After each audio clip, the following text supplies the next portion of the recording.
वालेकुम everyone and welcome back to my YouTube channel. आज हम डिस्कस करने जा रहे हैं about structure of nephron. Last जो वीडियो थी उसके अंदर हमने डिस्कस किया था about structure of kidney, mainly जो structure and function of kidney के बारे में पढ़ा था, जिसके अंदर हमने मेनली हाईलाइट किया था किडनी की स्ट्रक्चर को। अब हम पढ़ेंगे किडनी की फंक्शनल यूनिट के बारे में, यानी कि नेफ्रॉन के बारे में। अब कह रहा है कि जो दोनों जो हमारी किडनीज होती हैं उनके अंदर मिलियंस की तादाद में फंक्शनल यूनिट्स मौजूद होते हैं, जिन्हें नेफ्रॉन्स कहा जाता है। फंक्शनल यूनिट का मतलब है, हम जो बोलते हैं ना कि ये जो किडनी का फंक्शन क्या है, filtration of blood and formation of urine. तो बेसिकली ये जो फंक्शन होता है किडनी का, ये परफॉर्म करने के लिए किडनी के अंदर कुछ स्ट्रक्चर्स मौजूद है, जिन्हें किडनी के फंक्शनल यूनिट्स कहा जाता है। यानी जो किडनी के फंक्शन परफॉर्म करते हैं उन उन हम स्ट्रक्चर्स को कहते हैं नेफ्रॉन्स। ये हर किडनी के अंदर ये 1 मिलियन नेफ्रॉन होते हैं, यानी कि अराउंड 1 मिलियन नेफ्रॉन्स होते हैं, जिनका मेन फंक्शन होता है फिल्ट्रेशन ऑफ ब्लड। अब हर किडनी के अंदर जो नेफ्रॉन्स होते हैं उनके दो टाइप्स होते हैं नेफ्रॉन्स के, जो किडनीज के अंदर मौजूद होते हैं। जो दो टाइप के नेफ्रॉन्स होते हैं, फर्स्ट टाइप ऑफ नेफ्रॉन जो है उसको कहा जाता है एक्स्ट्रा मेडुलरी नेफ्रॉन, और सेकंड टाइप जो है उसको कहा जाता है कॉर्टिकल नेफ्रॉन्स। अब जो एक्स्ट्रा मेडुलरी नेफ्रॉन्स होते हैं, इनकी जो लूप ऑफ हेनले होती है वो ज़्यादा क्या होती है, डीप होती है या लार्जर इन साइज होती है। और कॉर्टिकल नेफ्रॉन्स की जो लूप ऑफ हेनले होती है वो शॉर्टर साइज की होती है। अब what is loop of Henle? Loop of Henle को हम किस तरह से डिफाइन कर सकते हैं? ये जो यू शेप स्ट्रक्चर है इसे लूप ऑफ हेनले कहा जाता है। अब जो दोनों अलग अलग टाइप के नेफ्रॉन्स हैं, यानी कि कॉर्टिकल नेफ्रॉन के अंदर जो ये लूप ऑफ हेनले मौजूद होती है, इसकी साइज नॉर्मली स्मॉलर होती है।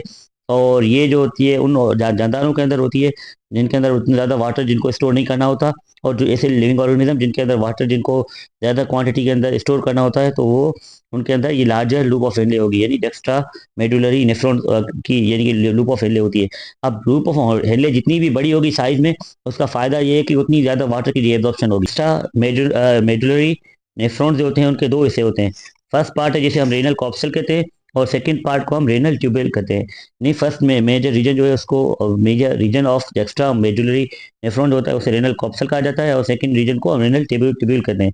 रेनल कॉप्सल जो होता है उसके अंदर dense cluster of blood capillaries मौजूद होते हैं, यानी बहुत सारी ब्लड कैपिलरीज मौजूद होती है, जिनको ब्लड कैपिलरीज को हम ग्लोमेरुलस कहते हैं। ये एक स्ट्रक्चर्स के अंदर कवर्ड होते हैं, जिस स्ट्रक्चर को बोमेंस कैप्सूल कहा जाता है, या इसको ग्लोमेरुलर कैप्सूल भी कहा जाता है। और इस ग्लोमेरुलस और बोमेंस कैप्सूल दोनों को हम मिला करके इनको मेल पिजन बॉडी का नाम दिया जाता है। फॉर एग्जांपल, अब हम अगर किडनी की स्ट्रक्चर के बारे में पढ़ें तो ये जो first part of the kidney है, इसके अंदर अगर हम ये सी शेप स्ट्रक्चर जो देखेंगे, इसको कहा जाता है बोमेंस कैप्सूल। अब हम देखेंगे इसके अंदर अफेरेंट आर्टरीज इंटर हो रहे हैं, और ये जो है बड़ी बड़ी आर्टरीज होती हैं, ये डिवाइड हो जाते हैं छोटी छोटी आर्टरीज के अंदर। और ये जो आर्टरीज होते हैं ये इनको हम कहते हैं ग्लोमेरुलस, और ये जो स्ट्रक्चर मौजूद है इसको कहा जाता है बोमेंस कैप्सूल कहा जाता है। ग्लोमेरुलस की जो स्ट्रक्चर होती है ये बॉल लाइक स्ट्रक्चर है, यानी बॉल टाइप की स्ट्रक्चर होती है। ये कहाँ से निकलती है? जैसे अभी हमने पढ़ा कि अफेरेंट आर्टरीज जो होते हैं वो फर्दर जो एक दूसरे के साथ मिलकर एक ग्रुप ऑफ जो ब्लड वेसल्स बना देते हैं, जिन्हें हम ग्लोमेरुलस कहते हैं। अब ग्लोमेरुलस क्योंकि इनकी साइज जो होती है वो बहुत ज़्यादा छोटी होती है, स्मॉलर, इनकी विड्थ जो होती है वो स्मॉल होती है, इसकी वजह से इनके अंदर हाई वॉल्यूम और ब्लड का जो प्रेशर होता है वो बहुत ज़्यादा होता है। अब इस ब्लड फिल्ट्रेशन, इस ब्लड जो ज़्यादा ब्लड प्रेशर होता है, इसकी वजह से होता क्या है, ग्लोमेरुलस की जो स्ट्रक्चर है इसके अंदर जो अल्ट्रा फिल्ट्रेशन होती है, अल्ट्रा फिल्ट्रेशन का मतलब है कि जो लार्जर साइज की जो सब्सटेंसेस मौजूद होंगे, या जिनका हाई मोलिकुलर वेट वाले सब्सटेंस होंगे वो अलग हो जाएंगे, और बाकी जो वेस्ट मटेरियल होगा वो अलग हो जाएगा, सेपरेट हो जाएगा यहाँ से। तो फर्स्ट जो फिल्ट्रेशन होती है, जिसे अल्ट्रा फिल्ट्रेशन कहा जाता है, वो ग्लोमेरुलस के अंदर होती है। ग्लोमेरुलर कैपिलरीज जो होती हैं, ये क्योंकि ये बहुत ज़्यादा थिन होती हैं, पतली होती है, इनका डायमीटर कितना होता है? 70 नैनोमीटर का डायमीटर होता है, जिसकी वजह से जो लार्ज मॉलिक्यूल्स होते हैं या जो ब्लड सेल्स होते हैं वो क्या होते हैं, वो इजीली इससे इसके थ्रू होते हैं, उनको पास करने में इश्यूज होता है लार्जर सेल्स को, और जो वेस्ट मटेरियल होता है या स्मॉलर सेल्स होते हैं वो इजीली पास हो जाते हैं। ग्लोमेरुलस जो होते हैं उसके अंदर उसकी साइडों के ऊपर एक स्पेशल टाइप के सेल्स मौजूद होते हैं, जिन्हें पोडोसाइट सेल्स कहा जाता है। पोडोसाइट सेल्स जो होते हैं ये ब्लड कैपिलरीज के ऊपर रेप्ड होते हैं, यानी कि इससे मतलब इसके ऊपर मौजूद होते हैं। ये जो सेल्स होते हैं इनके अंदर छोटी छोटी ओपनिंग्स मौजूद होती हैं पोडोसाइट सेल्स के अंदर। इनका काम क्या होता है, जो प्लाज्मा प्रोटीन्स होते हैं उनको ये यूरिनरी अल्ट्रा फिल्ट्रेट के अंदर मौजूद नहीं होने देते, यानी जो लार्जर साइज के प्लाज्मा प्रोटीन्स होते हैं वो इन पोडोसाइट सेल्स को पास नहीं कर सकते। जो ग्लोमेरुलर कैपिलरीज होती हैं एक दूसरे के साथ मिलकर एफेरेंट आर्टरीज बनाते हैं, जो कि मालपिजन जो बॉडी होती है उससे एग्जिस्ट करता है। अब हम पूरी स्ट्रक्चर को यहाँ से इजीली समझ सकते हैं कि ये जो स्ट्रक्चर है जो बेसिकली इंटर हो रही है ग्लोमेरुलस के अंदर, इसको कहा जाता है अफेरेंट आर्टरीज कहा जाता है। ये मिलकर आगे जाके बनाते हैं ये जो स्ट्रक्चर मौजूद है इनको कहा जाता है ग्लोमेरुलस। ये ग्लोमेरुलस के आसपास ये जो येलो कलर के जो सेल्स मौजूद है जिनके अंदर स्मॉलर ओपनिंग्स मौजूद हैं, इन सेल्स को कहा जाता है पोडोसाइट सेल्स। और ये जो सारी ग्लोमेरुलस है ये मिलके तो एक और स्ट्रक्चर बनाता है जिसे कहा जाता है इफेरेंट आर्टीरियोल्स, यानी कि जो किडनी से यानी कि बाहर की तरफ निकल रही हैं। अब इसके बाद ये जो ग्लोमेरुलस कहाँ पर मौजूद है, इस पूरे स्ट्रक्चर को हम बोमेंस कैप्सूल कह सकते हैं या बोमेंस स्पेस कह सकते हैं। अब हमने अभी पढ़ा ये फर्स्ट रेनल कॉप्सल वाला हिस्सा था। अब कह रहा है बोमेंस कैप्सूल जो है वो आगे एक्सटेंड होता है और इससे आगे रेनल टिब्यूल निकलते हैं, जो कि बहुत ही ज़्यादा क्वाइल्ड या मुड़े हुई स्ट्रक्चर मौजूद होती हैं।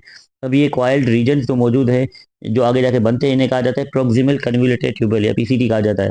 अब बहुत सारे जो लार्ज लार्ज साइज मॉलिक्यूल्स हैं या एसेंशियल मॉलिक्यूल्स हैं, जैसे कि ग्लूकोज है, अमाइनो एसिड या इलेक्ट्रोलाइट्स या वाटर जो होते हैं, ये इन प्रोक्सिमल कन्वोल्यूटेड ट्यूबल से रीएब्जॉर्ब हो जाते हैं। और जो एक्स्ट्रा वेस्ट मटेरियल होता है, यानी कि वो चीज़ें जिनकी बॉडी को अब रिक्वायरमेंट नहीं होती, वो आगे आगे वो कंटिन्यूस होती हैं या वो आगे का जर्नी कंटिन्यू करती है। अब कह रहा है कि ये जो प्रोक्सिमल कन्वोल्यूटेड ट्यूबल है ये मेडुला के रेनल पायरामिड्स जो होते हैं उनकी तरफ आगे यानी कि मूव करता है, आगे फॉलो करता है, और ये आगे जाके descending limb of loop of Henle बनाता है।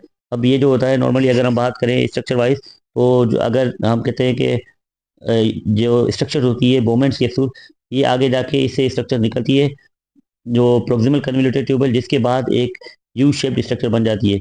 ये जो यू शेप स्ट्रक्चर होती है इसके इसको लूप ऑफ हेनले कहा जाता है। एक हिस्सा है जिसे कहा जाता है ये वाला हिस्सा, इसको कहा जाता है डिसेंडिंग लिम्ब, और दूसरा जो ऊपर वाली साइड पे जा रहा होता है इसको ascending limb of loop of Henle कहा जाता है। प्रॉक्सिमल कन्वोल्यूटेड ट्यूबल जो होते हैं ये रेनल पैरामिड्स में से यानी मूव करते हैं और आगे जाके बनाते हैं descending limb of loop of Henle. और जो ऊपर वाली डिसेंडिंग लिम्ब से एक हिस्सा जो होता है वो यू शेप का जो डाउनवर्ड आ रहा था उसे कहा जाता है डिसेंडिंग लिम्ब, और ये डिसेंडिंग लिम्ब जो होती है इसका एक दूसरा हिस्सा जो होता है वो बैक टर्न कर रहा होता है जिसे कहा जाता है ascending limb of loop of Henle कहा जाता है। अब ये जो ascending limb of loop of Henle ये और ये आगे कॉइल होके एक स्ट्रक्चर बनाती है जिसे डिस्टल कन्वोल्यूटेड ट्यूबल कहा जाता है। और बहुत सारे डिस्टल कन्वोल्यूटेड ट्यूबल एक दूसरे के साथ मिलकर या जुड़कर एक कॉमन डक्ट बना देते हैं जिसे कलेक्टिंग ट्यूब डक्ट कहा जाता है। कलेक्टिंग डक्ट के अंदर नॉर्मली जो वेस्ट मटेरियल होता है जिसको किडनी फिल्टर कर देती है वो सारा वेस्ट मटेरियल यहाँ पर जमा होता है in the form of urine.